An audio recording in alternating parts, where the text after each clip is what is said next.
चेन्नई और इसके आसपास के इलाकों में बारिश थमने के चलते बाढ़ पीड़ित नागरिकों और बचाव एजेंसियों को राहत मिली है। मंगलवार को भारी बारिश के कारण मोबाइल फोन सेवा बुरी तरह से प्रभावित हुई थी। कल दिन भर बारिश रुकने के बाद कोडम्बक्कम, टी नगर और तमब्बरम सहित शहर के आसपास के कुछ इलाकों में रात में बारिश हुई, लेकिन शुक्रवार की सुबह में आसमान कुछ खुला सा नजर आया और लोग सड़कों पर निकले। चेन्नई बाढ़ में फंसे लोगों के लिए राहत सामग्री लेकर विजाग से INS ऐरावत चेन्नई बंदरगाह पर पहुंच गया है। नौसेना की पोत को एक टीम के साथ चेन्नई भेजा गया है। INS ऐरावत में भोजन के साथ सूखा राशन और 1000 लीटर पानी भेजा गया है। आंध्र प्रदेश में बारिश से प्रभावित नेल्लूर, चित्तूर और प्रकाशम जिलों में आसमान साफ होने और 3 दिन बाद बारिश बंद होने से लोगों ने राहत की सांस ली है। वहीं आंध्र प्रदेश के तटीय इलाकों में जनजीवन प्रभावित हुआ है। बाढ़ प्रभावित जिलों के कई इलाकों में सड़क और रेल यातायात अभी भी बहाल नहीं हो पाया है। निचले इलाकों से 3000 से अधिक लोगों को सुरक्षित स्थानों पर भेजा गया है। मौसम विभाग के मुताबिक अगले 2 दिनों में तमिलनाडु के कुडलोर, पुडुचेरी और नागापट्टिनम में भारी बारिश होने की संभावना है। हालांकि चेन्नई में भारी बारिश की संभावना कम है। बारिश की संभावना को देखते हुए लोगों को अलर्ट पर रखा गया है।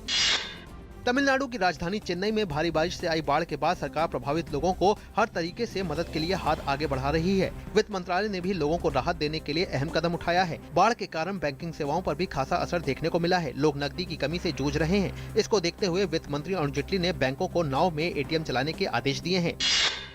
प्रधानमंत्री नरेंद्र मोदी ने आज कहा कि उनकी सरकार देश के विकास के लिए राज्यों को भी साथ लेकर चल रही है और भारत अकेले दिल्ली ही नहीं बल्कि सभी राज्यों के मजबूत कंधों की मदद से आगे बढ़ सकता है। प्रधानमंत्री ने कहा कि भारत केवल दिल्ली से प्रगति नहीं करेगा। प्रधानमंत्री ने केंद्र में राज्यों के लिए विशेष विभाग बनाए जाने समेत उन कई कदमों का जिक्र किया जो उनकी सरकार ने राज्यों को साथ लेकर चलने के लिए उठाए हैं।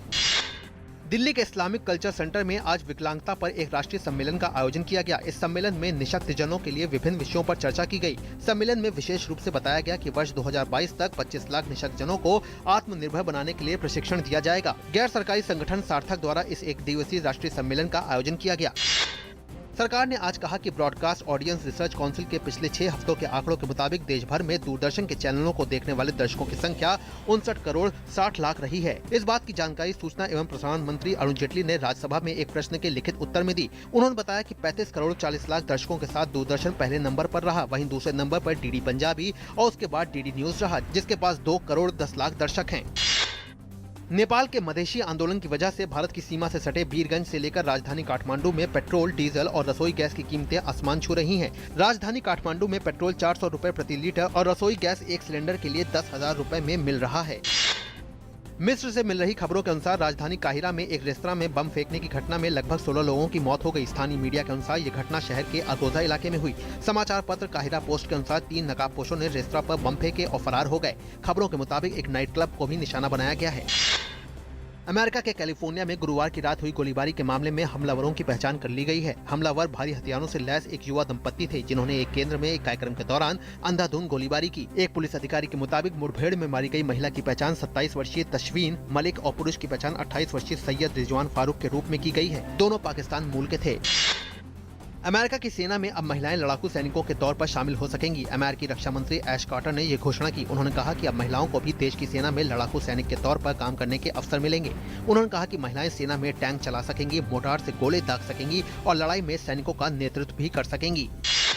भारतीय टीम के मध्यक्रम बल्लेबाज अजिंक्य रहाणे ने टेस्ट सीरीज के आखिरी टेस्ट में शतक जड़ टेस्ट सीरीज के पहले शतकवीर कहलाने का गौरव हासिल किया है। रहाणे ने अपनी शानदार 127 रन की पारी में 11 चौके और 4 छक्के जड़े।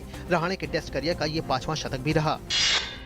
फीफा में भ्रष्टाचार की जांच का दायरा बढ़ता जा रहा है। अमेरिकी कानून विभाग ने अब 16 व्यक्तियों के खिलाफ आरोप लगाए हैं। ताज़ा मामले की शुरुआत ज्यूरिख के एक लग्जरी होटल में तड़के छापामारी के बाद हुई, जिसमें स्विस अधिकारियों ने दक्षिण अमेरिकी फुटबॉल परिसंघ के अध्यक्ष जुआन एंजेल निपाउट और उत्तर मध्य अमेरिका तथा कैरेबिया फुटबॉल परिसंघ के प्रमुख अल्फ्रेडो हेविट को गिरफ्तार किया। इसके कुछ घंटे बाद भ्रष्टाचार के आरोपी 16 लोगों की सूची जारी की गयी, जो इन्हीं 2 परिसंघों से जुड़े हैं।